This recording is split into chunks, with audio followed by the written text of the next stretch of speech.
Thanksgiving is tomorrow. I know you're probably busy getting things ready, cooking for your family, and preparing your heart because any holiday that we have to go through after losing a child is going to be hard. It's just another reminder that they're not with us. I normally release my episodes on Thursdays, but since tomorrow is Thanksgiving, I wanted to bring you this episode a day early. And today I want to walk through one of my favorite Thanksgiving verses. There's lots of verses in the Bible that talk about Thanksgiving, being grateful, but this one is one of my favorites. It's found in Psalm 107, and I'm excited to kind of break this part of Scripture down in relation to this grief journey that we're having to walk out. I pray this episode blesses you. Welcome to Unlocking Joy After Grief. My name's Courtney, wife, mama of 6 kiddos, one in heaven waiting for us, and that's why I'm here. In 2017, we lost our 4-year-old son, Sam, and it's my joy to share with you everything this journey has taught me. So if you're ready for biblical encouragement, first-hand lessons, and support from a fellow grieving mama, then let's lace up our shoes and begin walking this road together. Okay, so I'm going to start by reading this portion of Scripture in its entirety, and then I'm going to go verse by verse and kind of break it down into what it means to me and you as we're walking out this grief journey that we're on. So the Scripture I'm going to read is Psalm 107, 1-9. Give thanks to the Lord, for He is good. His love endures forever. Let the redeemed of the Lord tell their story, those He redeemed from the hand of the foe, those He gathered from the lands from east and west, from north and south. Some wandered in desert wastelands, finding no way to a city where they could settle. They were hungry and thirsty, and their lives ebbed away.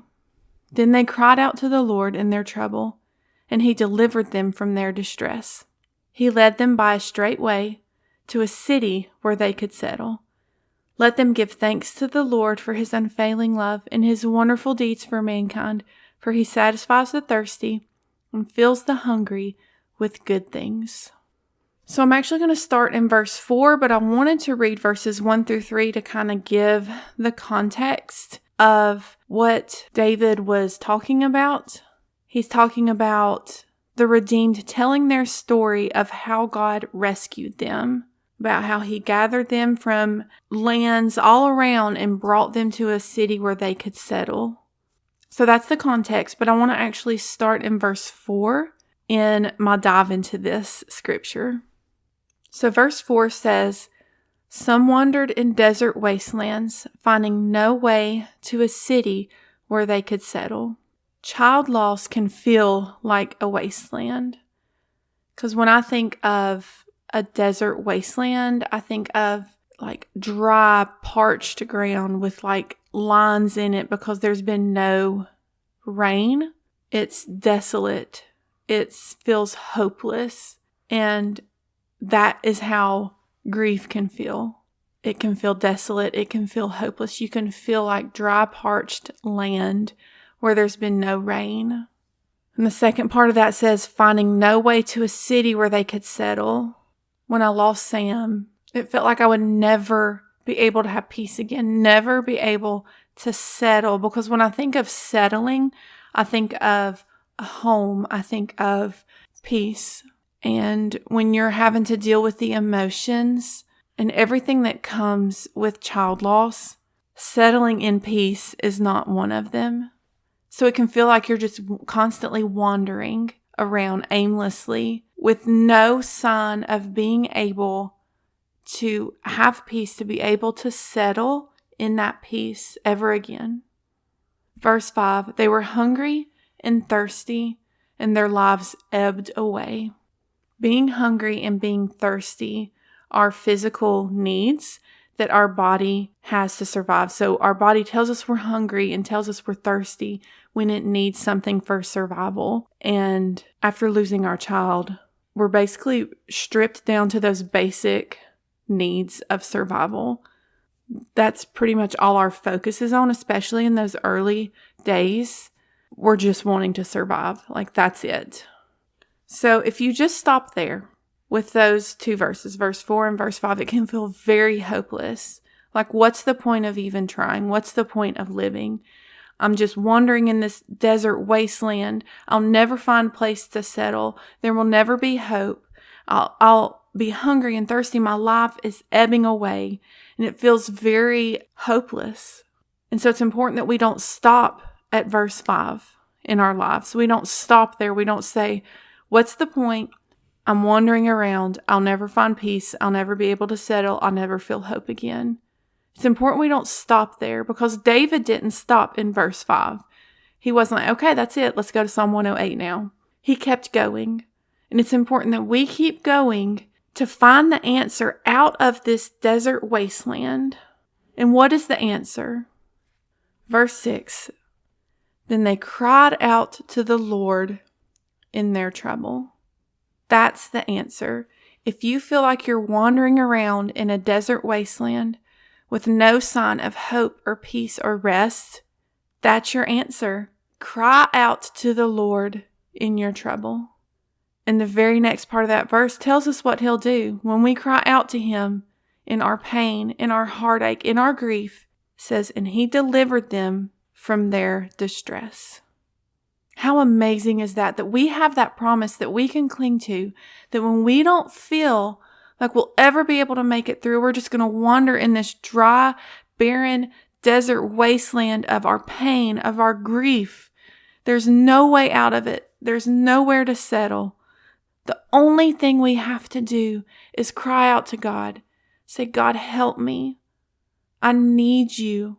And it's a promise that he will hear you and he will deliver you out of that dry, barren wasteland.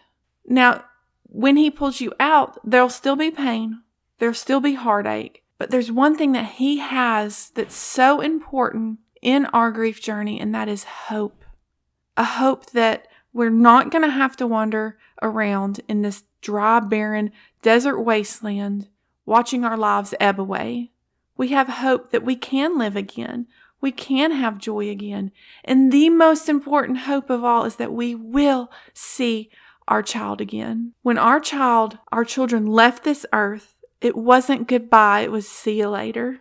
I will see you later. I will see you again. And that is the most powerful hope that we have in this grief journey. And so when we cry out to God and he hears us, he'll deliver us out of that dry, barren wasteland and bring us to a place of hope. And that is an amazing promise that we can cling to. In verse 7, he led them by a straight way to a city where they could settle. So we cried out to God. He heard us. He delivered us from our distress. And then what did he do? He put us on a straight path. A winding path can feel very exhausting and tiring. And are we ever going to get there? But his path, when he pulls us out of that, because that's what we were doing, right? We were wandering around in this desert wasteland with no direction. We didn't see a way out. And when we cry out to him and he delivers us to a straight path where we have a direction. We know where we're going because he's leading us. And he's leading us to a city where we could settle. Because the picture that David's painting is there's nowhere for us to go. We have no home. We have no place to settle, to rest. We're just constantly wandering. And then when we cry out to God, he puts us on this path that leads us to a city where we can settle. A place of rest. A place of peace. No more wandering. No more not knowing where we're going or wondering if we're ever going to have peace, have rest. When we cry out to God, he delivers us from our wandering and leads us to a place of rest in him. Verse 8 and 9. Let them give thanks to the Lord for his unfailing love and his wonderful deeds for mankind, for he satisfies the thirsty and fills the hungry with good things. Because you remember earlier in this portion of scripture, when we were wandering in the desert wasteland with nowhere to settle, we were hungry and thirsty. So those basic things that we needed to survive, we didn't have. But when we cry out to God, He not only removes us from our wandering and brings us into a place of peace in Him where we can settle and begin healing, but He satisfies those survival needs, the thirsty and the hunger in us. He satisfies it, and He satisfies it with good things. He not only wants to see you completely healed, but He wants to give you good things, things that will bring you joy in the midst of your sorrow, because He is a good Father, and He wants to give you good things. He wants to bring healing to your heart, bring you to a place where you can rest in Him and then fill your life with good things. He is how we make it through. He is the answer. He's the only way that we can go out of that place in grief where we feel like there's no way out into a place where we can find that rest in Him. And then I want to end this with the first verse that I read, verse 1. Give thanks to the Lord, for He is good. His love endures forever. On this Thanksgiving Day, let's give thanks to the one who is the only reason we're able to make it through. For He is good, He is faithful, and His love endures forever. I pray that as we go into tomorrow, into Thanksgiving without our children, that we would be surrounded by His presence, that we would feel and experience the peace that doesn't make sense, that in the midst of our pain and our sadness, that we would feel Him, that if we don't feel like we can make it through tomorrow, that we would lean on the one who can carry us.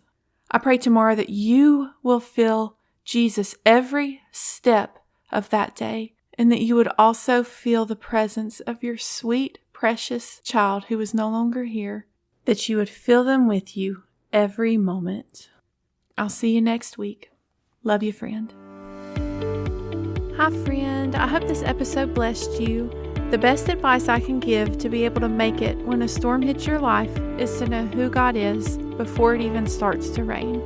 I've created a free 31-day scripture calendar that will help you get to know who God is, His character.